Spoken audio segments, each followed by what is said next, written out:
जय हिंद साथियों, आप सभी को अपने इस लर्निंग यूट्यूब चैनल पर हार्दिक स्वागत है।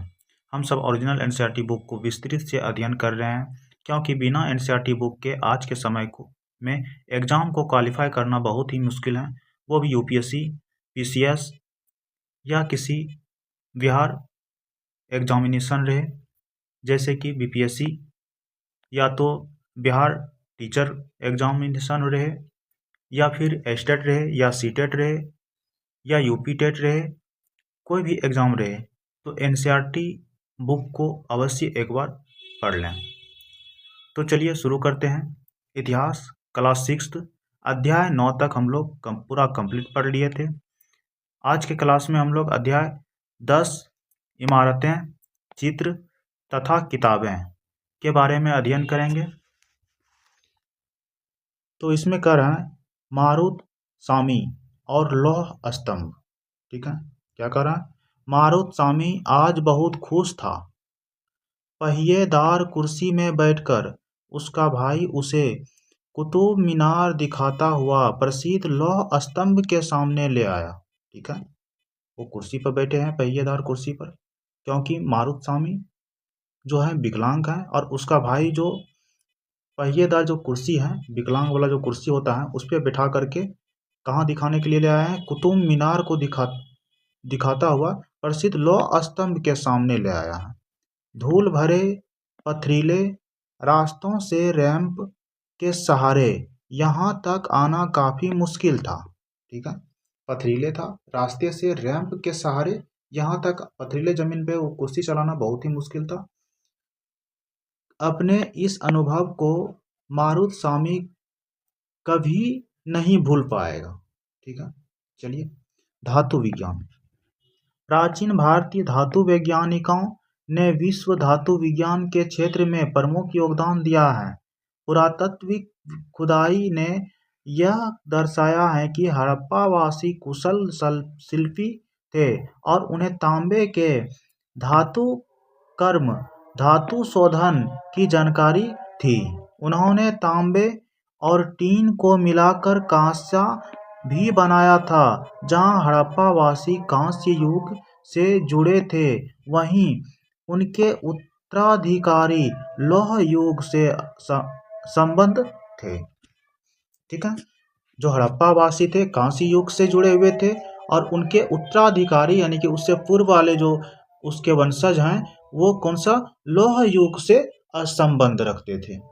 ठीक है, क्योंकि सबसे प्राचीन काल में ही लौह, सबसे पहले तो पाषाण काल, तो उसके बाद लौह युगीन काल आया था, जो कि उत्तराधिकारी कांस्य युग से पहले का उत्तराधिकारी जो थे वो लौह युग के का संबंध में रहते थे।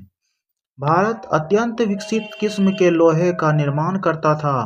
खोटा लोहा, पिटवा लोहा, ढलवा लोहा, ये सब क्या भारत निर्माण करता थे, ये सब लौह स्तंभ का। लौह स्तंभ किसे कहेंगे?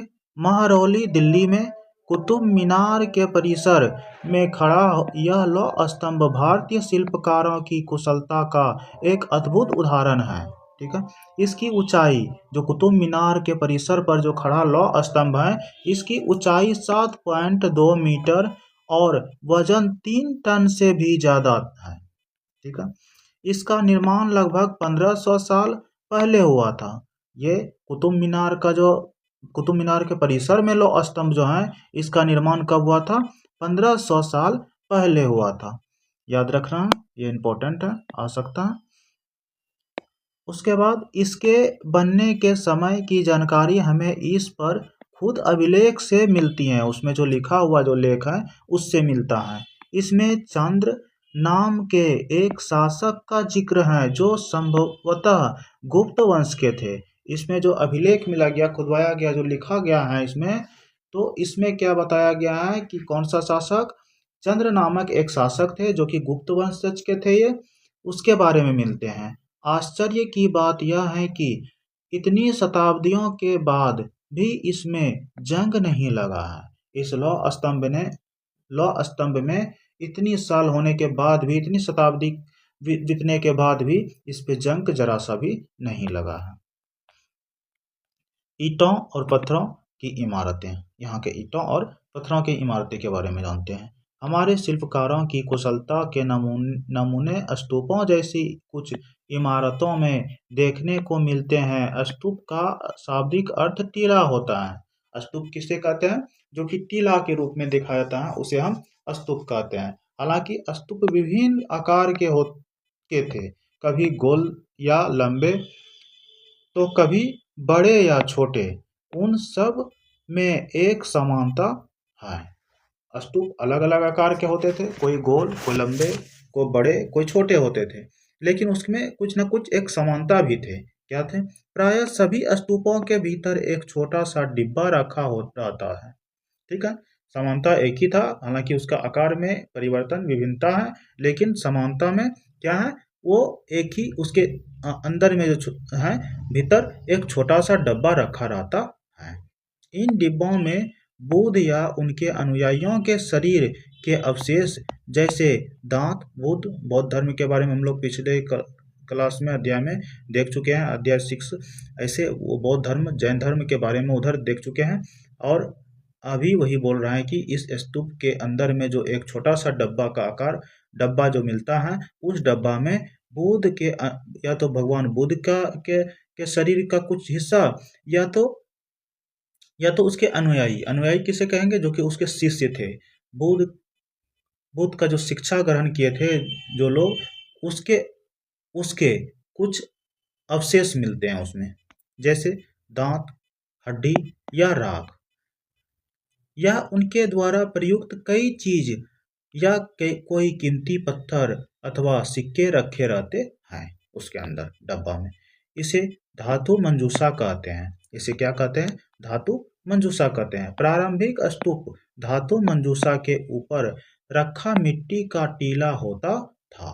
ठीक है, प्रारंभिक स्तूप स्तूप स्तूप जो उसका जहाँ पर गड़ा रहता है, वो अवशेष अंदर जो रहता है उसको स्तूप कहते हैं। धातु मंजूषा के ऊपर रखा मिट्टी का टीला होता था, वो मिट्टी का टीला होता था। बाद में टीले को ईंटों से ढक दिया गया और बाद के काल में उस गुंबद नुमा ढांचे को तरासे हुए पत्थरों से ढक दिया गया।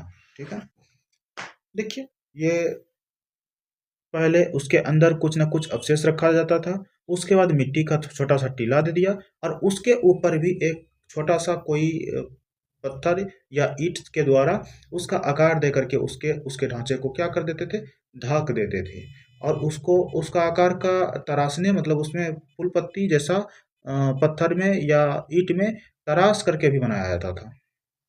प्रायः स्तूपों के चारों ओर परिक्रमा करने के लिए एक वृत्ताकार पथ बना होता था। ठीक है, उसके चारों ओर जो होता है वृत्ताकार पथ बना हुआ रहता था, जिसे प्रदक्षिणा पथ कहते हैं।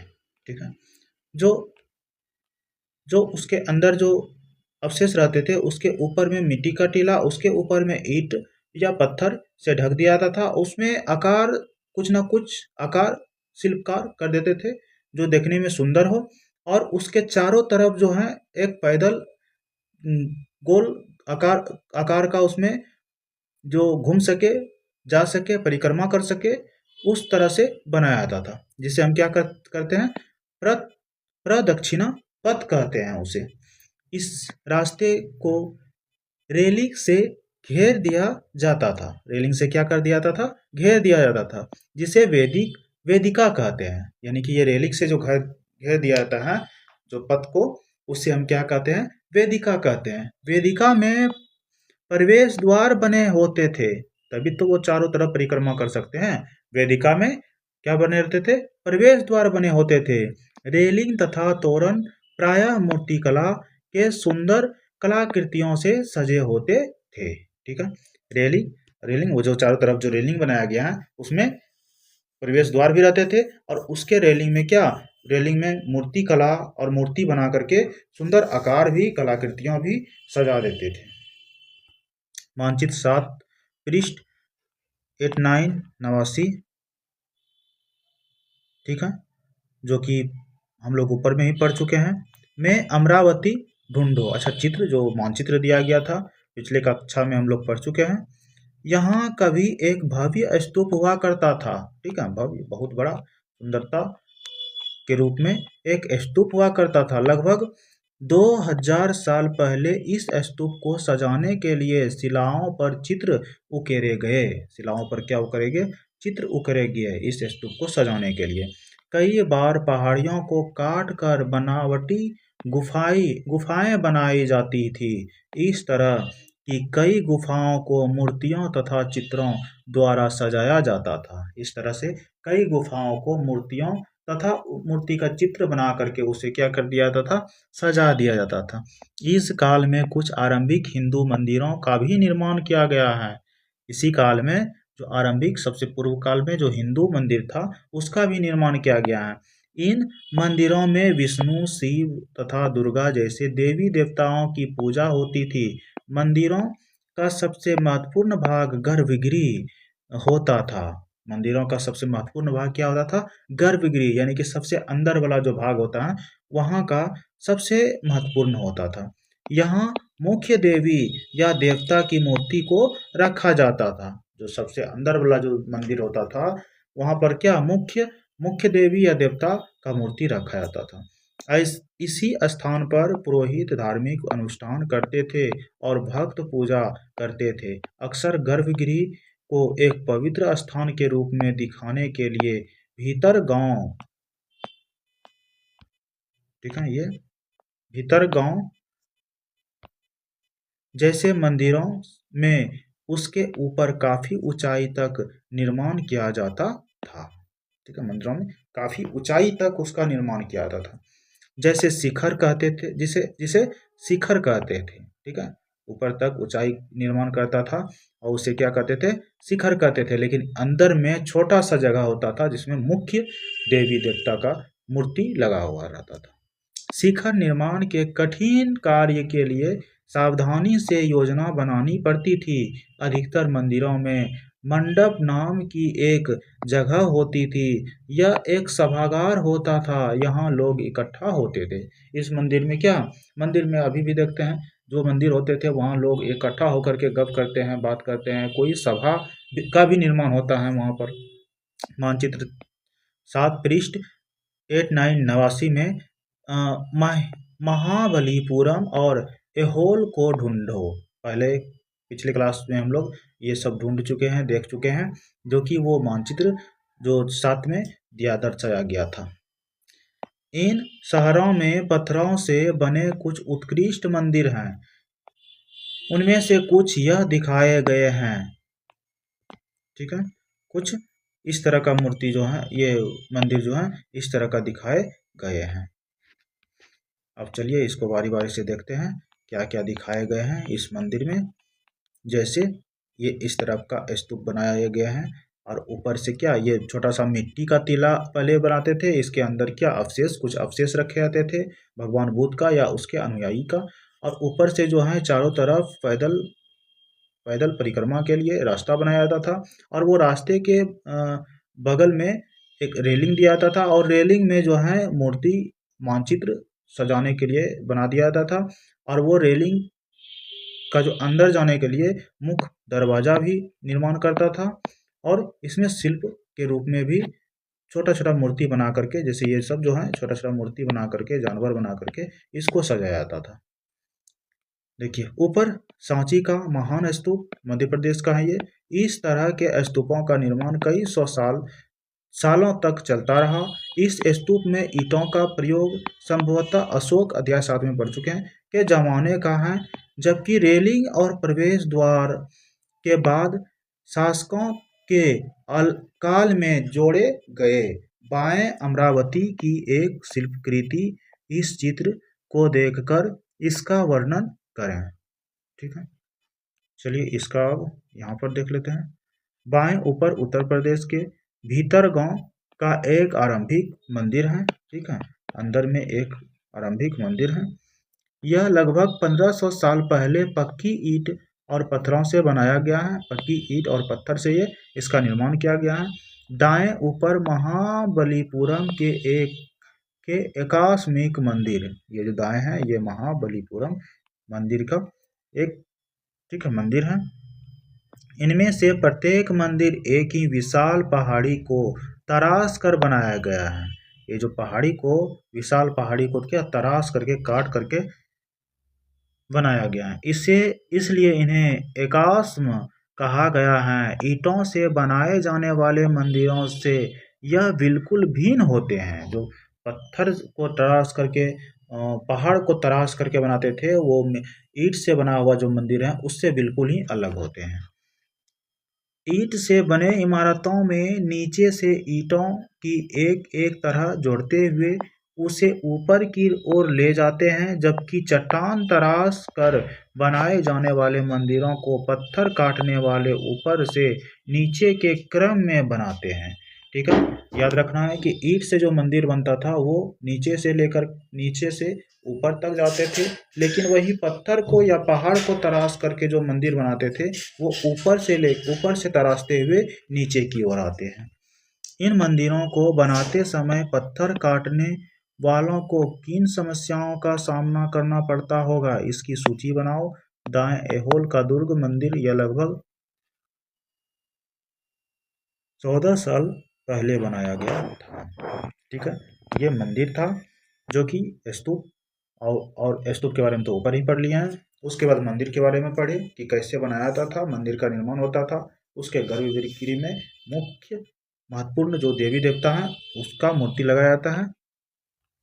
ठीक है, अब स्तूप तथा मंदिर किस तरह बनाए जाते थे देख लीजिए। स्तूपों तथा मंदिरों को बनाने की प्रक्रिया में कई अवस्थाएं आती थी।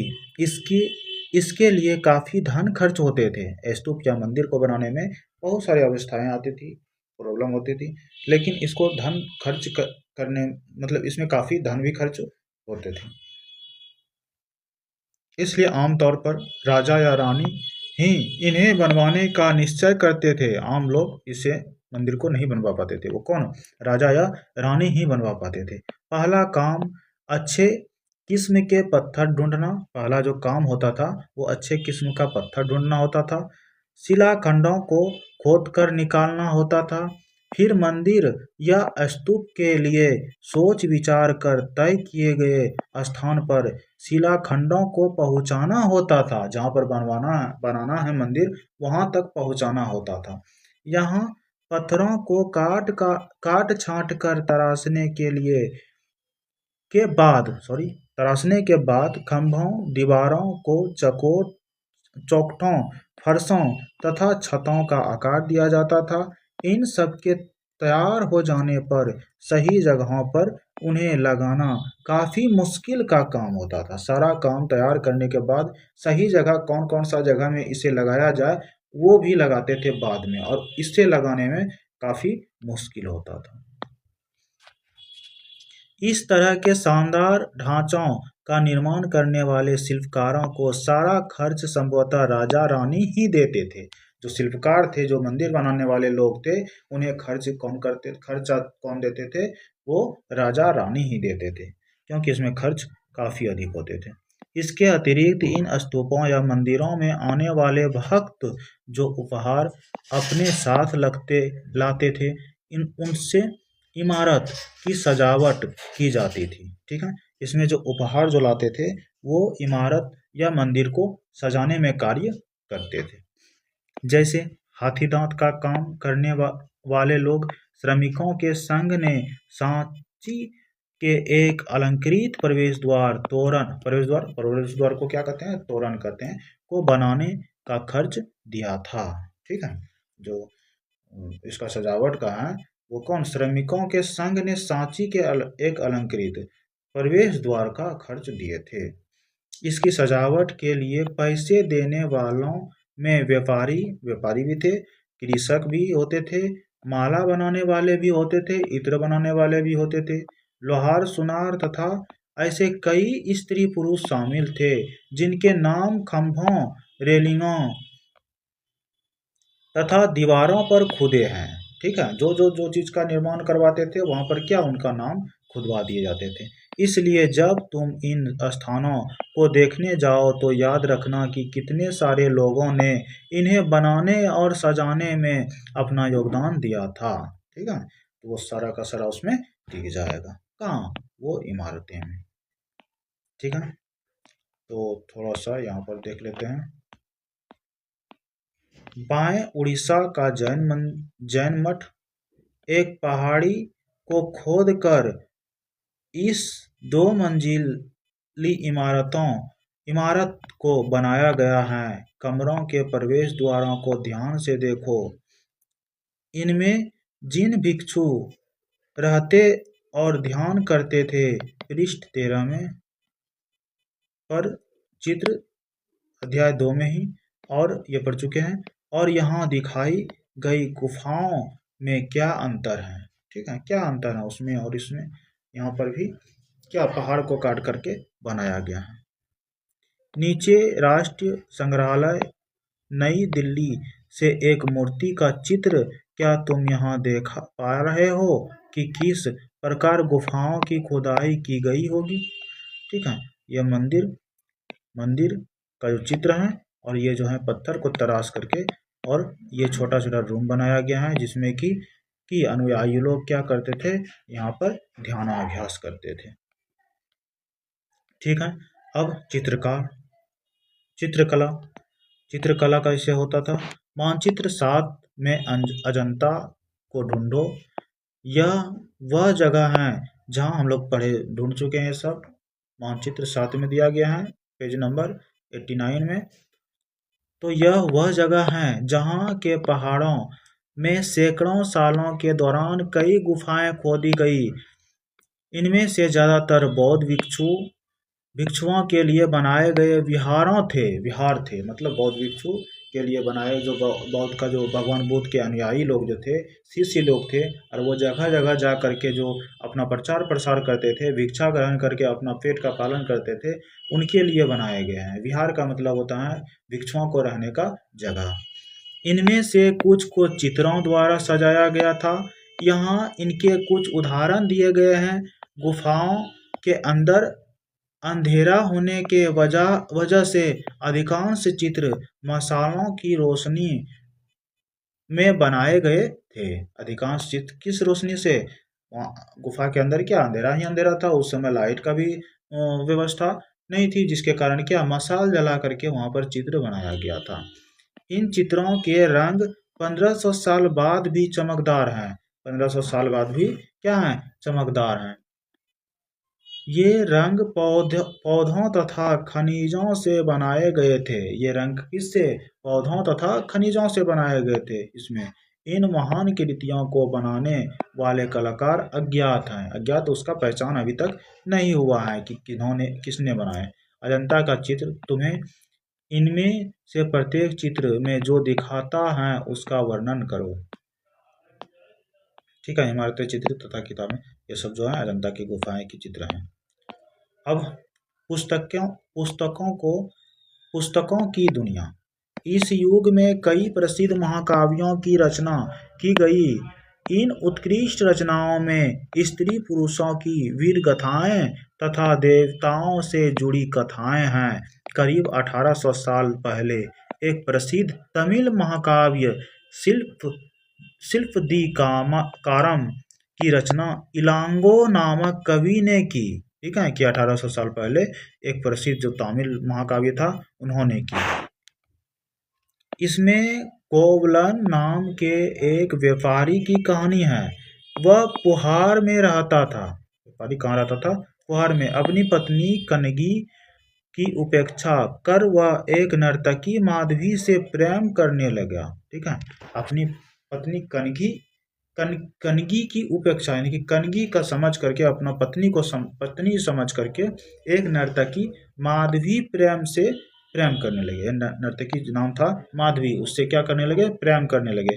बाद में वह और कनगी पुहार छोड़कर मदुरै चल गए। बाद में वो पुहार छोड़ के मदुरै चले गए।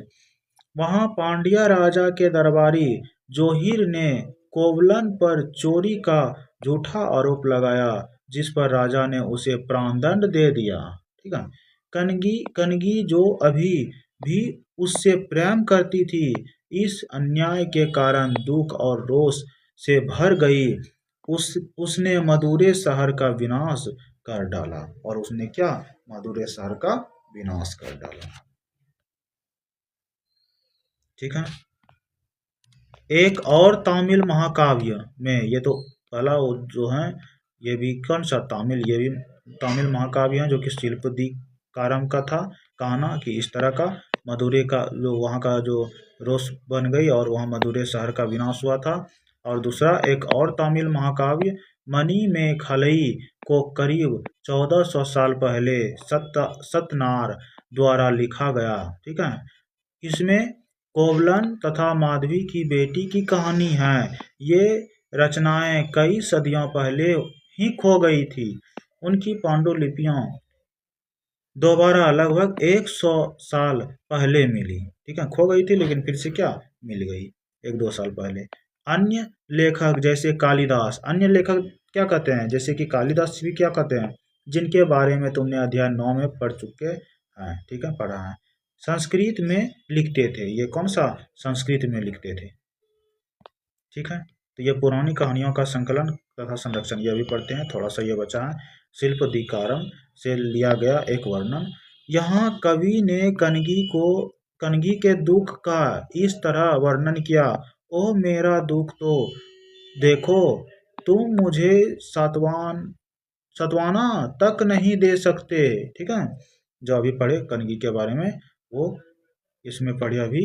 ठीक है, कि वो कैसे प्रेम से, मतलब प्रेम में एक माधवी कनगी जो थे वो कनगी समझ करके, और प्रेम किससे करने लगे थे, एक नर्तकी से करने लगे थे। कनगी जो अभी झूठा आरोप लगाया, सॉरी, ये कनगी भी उससे प्रेम करती थी। कनगी भी क्या करती थी, उससे प्रेम करती थी कोवलन से। तो वही यहाँ पर देखते हैं, ओ मेरा दुख तो देखो, अपने प्रेमिका जिससे प्रेम करते हैं कोवलन से, उसको कहते हैं तुम मुझे सतवाना तक नहीं दे सकते।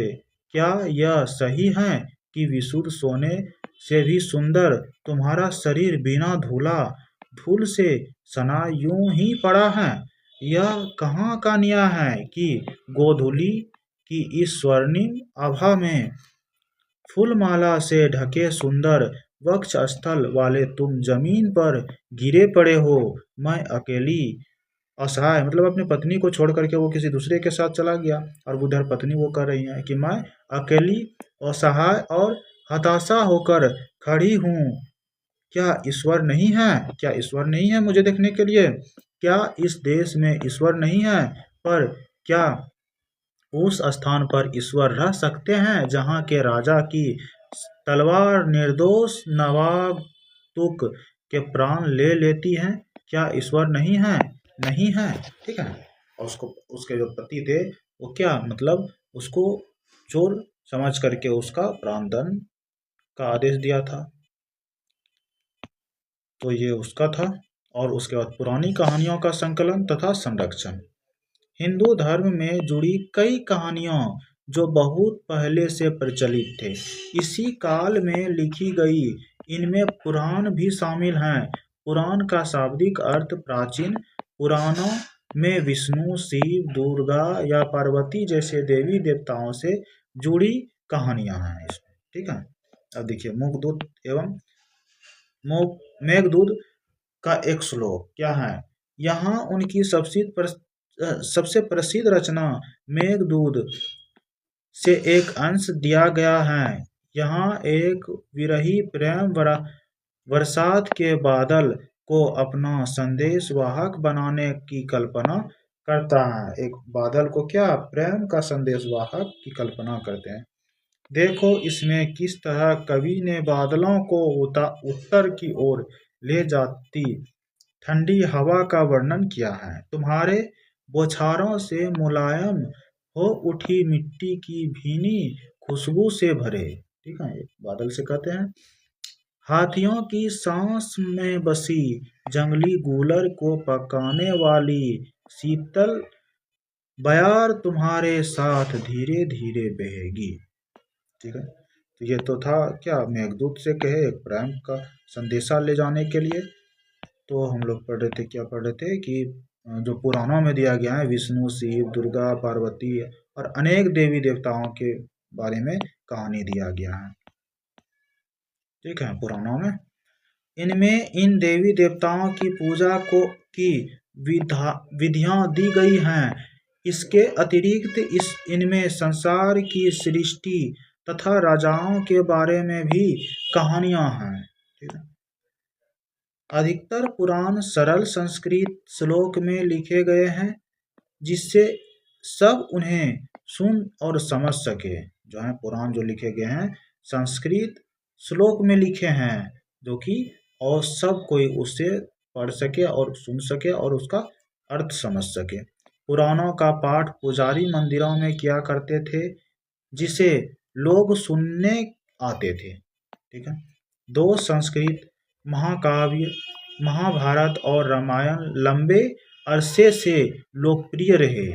दो संस्कृत जो थे वो महाकाव्य कौन सा, महाभारत और रामायण, बहुत लंबे समय तक वो लोकप्रिय रहे। तुम में से भी कुछ बच्चे इन कहानियों से परिचित होंगे। महाभारत और रामायण आप लोग भी इसमें से क्या परिचित होंगे, पढ़े होंगे। महाभारत कौरवों और पांडवों के बीच युद्ध की कहानी है। महाभारत में क्या है, कौरवों और पांडवों के बीच में युद्ध की कहानी है। इस युद्ध का उद्देश्य पुरु वंश की राजधानी हस्तिनापुर की गद्दी प्राप्त करना था। यह कहानी तो बहुत ही पुरानी है, पर आज इसे हम जिस रूप में जानते हैं वह करीब 1500 साल पहले लिखी गई है। आज हम लोग जो जानते हैं ये कब लिखे गए हैं, 1500 साल पहले लिखे गए हैं। माना जाता है कि पुराणों और महाभारत दोनों को ही व्यास नाम के ऋषि ने संकलित किया था। ठीक है, पुराण और महाभारत दोनों को जो लिखे हैं, किसने लिखे हैं, व्यास नाम एक ऋषि ने संकलित किए हैं, लिखे गए हैं, इस कहानी का रूप दिया गया है। महाभारत में भागवत गीत भी हैं। ठीक है। रामायण की कथा कौशल के राजकुमार राम के बारे में है। उनके पिता ने उन्हें वनवास दे दिया था। वन में उनकी पत्नी सीता का लंका के राजा रावण ने अपहरण कर लिया था। सीता को वापस पाने के लिए राम को लड़ाई लड़नी पड़ी। वे विजयी होकर कौशल की राजधानी अयोध्या लौटे। ये हम लोग सब क्या रामायण के बारे में जानते हैं और पढ़े हैं। महाभारत की तरह ही रामायण भी एक प्राचीन कहानी है। महाभारत की तरह ही रामायण क्या है, एक प्राचीन कहानी है, जिसे बाद में लिखित रूप दिया गया। बाद में इसे, वो प्राचीन कहानी था और उसे क्या लिखित रूप में दिया गया है। संस्कृत रामायण के लेख वाल्मीकि माने जाते हैं। संस्कृत रामायण का लेख किसने लिखे हैं, वाल्मीकि, ऋषि वाल्मीकि ने लिखे हैं। ठीक है। आम लोगों द्वारा जानने वाली कहानियां, कही जाने वाली, आम लोगों द्वारा कही जाने वाली कहानियां, वो तो ऋषि के द्वारा कही जाने वाली कहानियां थी महाभारत और रामायण। अब क्या आम लोगों के द्वारा कही जाने वाली कहानियों के बारे में पढ़ेंगे। आम लोग भी कहानियां कहते थे, कविताओं और गीतों की रचना करते थे, गाने गाते थे, नाचते थे और नाटकों को खेलते थे। इनमें से कुछ तो इस समय के आसपास जातक और पंचतंत्र की कहानियों के रूप में लिख कर सुरक्षित कर लिए गए। जातक कथाएं तो अक्सर स्तूप की रेलिंगों तथा अजंता के चित्र में दर्शाई जाती थी। इनमें से एक कहानी अगले पृष्ठ में दी गई है। ठीक है। अब ये थोड़ा सा पढ़ लेते हैं, बंदर राजा की कहानी। बंदर राजा की कहानी। एक समय बंदरों का एक महान राजा हुआ। ठीक है। वह हिमालय पर गंगा के किनारे अपने 80,000 अनुयायियों के साथ रहता था। इन सारे बंदरों को एक खास आम के पेड़ के फल बहुत प्रिय थे। इस सभी बंदरों को 80,000 जितना भी उनके साथ रहते थे बंदर, वो एक आम का वृक्ष है, वहां पर बहुत प्रिय थे वो फल। ये आम बड़े मीठे होते थे। इतने स्वादिष्ट आम धरातल पर नहीं उगते थे। धरती के और भी हिस्से पर इस तरह का स्वादिष्ट आम नहीं उगते थे। एक दिन एक पका हुआ आम गंगा नदी में गिर कर बहते बहते वाराणसी पहुंच गया। उस वक्त नदी में वहां का राजा नहा रहा था। बहते बहते कहाँ चला गया?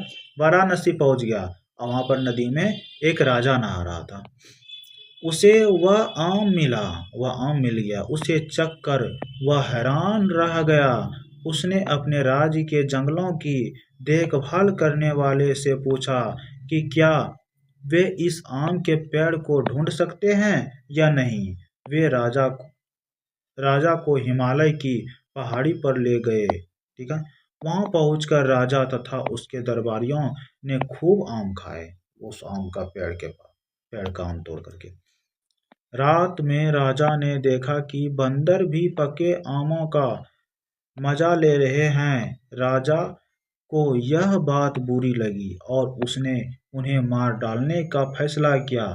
बंदरों के राजा ने अपनी प्रजा को बचाने के लिए की एक योजना बनाई। उसने आम के पेड़ का टहनियों को तोड़कर उन्हें आपस में बांधकर नदी पर एक पुल बनाया। उसके एक छोर को वह तब तक पकड़े रहा जब तक उसकी सारी प्रजा ने नदी को पार न कर लिया। पर इस प्रयास से वह इतना थक गया कि मरणासन होकर गिर पड़ा, मतलब मूर्छित होकर गिर पड़ा। राजा ने जब यह सब देखा तो उसने बंदर राजा को बचाने की काफी कोशिश की, पर वह सफल न हुआ। बंदर राजा की मृत्यु पर उसे शोक हुआ और राजा ने उसे पूरा सम्मान दिया। मध्य भारत में भरहुत के एक स्तूप से मिले एक पत्थर पर उकेरे गए चित्र इसे दिखाया गया है, यानी कि वहां पर जो है बंदर का चित्र उकेरा गया, दिखाया गया है इस तरह का। और ये कहाँ पर? मध्य भारत में भरहुत के स्तूप में मिले एक पत्थर पर उकेरा गया चित्र है। अब विज्ञान की पुस्तकें, ठीक है, विज्ञान की पुस्तकें। इसी समय गणितज्ञ तथा खगोल शास्त्र आर्यभट्ट ने संस्कृत में आर्यभट्टयम नामक पुस्तक लिखी। ठीक है, इसमें उन्होंने लिखा कि दिन और रात पृथ्वी के अपनी धुरी पर चक्कर काटने की वजह से होते हैं। दिन रात जो है अपने पृथ्वी के यानी कि अक्ष, एक ही अक्ष पर जो गोल चक्कर देते हैं उससे क्या दिन और रात होते हैं। जबकि लगता है कि रोज सूर्य निकलता है और डूबता है, और इस तरह से क्या लगता है कि रोज सूर्य निकलता है और डूबता है, लेकिन आर्यभट्ट ने के नहीं, पृथ्वी ही क्या चक्कर कर रहे हैं, एक अक्ष पर चक्कर कर रहे हैं और सूर्य क्या एक ही स्थान पर खड़े हैं। उन्होंने ग्रहण के बारे में भी एक वैज्ञानिक तर्क दिया। उन्होंने वृत्त की परिधि को मापने की भी विधि ढूंढ निकाली जो लगभग उतनी ही सही है जितनी कि आज प्रयुक्त होने वाले विधि। बारहमिहिर, ब्रह्मगुप्त और भास्कराचार्य कुछ अन्य गणितज्ञ और खगोलवेत्ता थे जिन्होंने कई खोजें की इनके बारे में और पता लगाएं। ठीक है, अब देखिए शून्य के बारे में देख लेते हैं। अंकों का प्रयोग पहले से होता रहा था, पर अब भारत के गणितज्ञों ने शून्य के लिए एक नए चिन्ह का आविष्कार किया। गिनती की यह पद्धति अरबों द्वारा अपनाई गई और तब यूरोप में भी फैल गया। आज भी यह पूरी दुनिया में प्रयोग की जाती है। ठीक है, यहाँ से निकला और यूरोप क्षेत्र में भी फैल गया, उसके बाद पूरी दुनिया में इसका प्रयोग करता है शून्य का। आयुर्वेद चिकित्सा विज्ञान की एक विख्यात पद्धति है जो प्राचीन भारत में विकसित हुई। प्राचीन भारत में आयुर्वेद के दो प्रसिद्ध चिकित्सक थे, चरक प्रथम द्वितीय शताब्दी ईसा पूर्व में, और क्या पहला क्या चरक था जो कि प्रथम द्वितीय शताब्दी ईसा पूर्व ईस्वी में था, और श्रुत चौथी शताब्दी ईस्वी में। चरक द्वारा रचित चरक संहिता औषधि शास्त्र की एक उल्लेखनीय पुस्तक है। अपनी रचना श्रुति संहिता में श्रुत ने शल्य चिकित्सा की विधियों का विस्तृत वर्णन किया है। यानी कि क्या हमारे भारत हैं जो कि शून्य का भी आविष्कार हुआ है और आयुर्वेद का भी आविष्कार हुआ है। ठीक है। और फिर क्या है उपयोगी शब्द? स्तूप, मंदिर, चित्रकार, महाकाव्य, कहानी, पुराण, गणित, विज्ञान, ये सब के बारे में हम लोग क्या अध्ययन कर चुके हैं। और याद करें निम्नलिखित का सुमेल करो, तो सुमेल आप लोग कर सकते हैं। स्तूप किस आकार का है, शिखर कैसे होते हैं, गर्भगृह में क्या रहते हैं। ठीक है, तो ये अभी हम लोग ये सब के बारे में पढ़ चुके हैं। तो क्वेश्चन आप लोग खुद से बना सकते हैं, लेकिन अगर आप कंपटीशन के हैं विद्यार्थी तो क्या ये क्वेश्चन बनाने का उतना ज़रूरत है नहीं, बल्कि ये सारा का सारा पॉइंट अगर पढ़ लेते हैं 1 से 2 बार, तो एक बार आप वीडियो देख करके पढ़ लें, दूसरे बार PDF जो है हम मेरा टेलीग्राम में आप लोग ज्वाइन हो जाएं और वहाँ पर PDF हम सेंड कर देंगे। वहाँ PDF से भी आप 1 से 2 बार पढ़ लें, ताकि आपके माइंड में पूरा का पूरा अध्याय छप जाए, और जब छप जाने के बाद क्वेश्चन भी इससे नहीं छूटेगा। बाकी इसका जो क्वेश्चन इससे जो निकाला गया क्वेश्चन है वो NCERT 360 डिग्री बुक भी पढ़ा रहे हैं, वहाँ पर भी देख सकते हैं, तो एक ही बार में कंप्लीट हो जाएगा। तो ठीक है, सभी को धन्यवाद, मिलते हैं नेक्स्ट क्लास में। सभी को जय हिंद।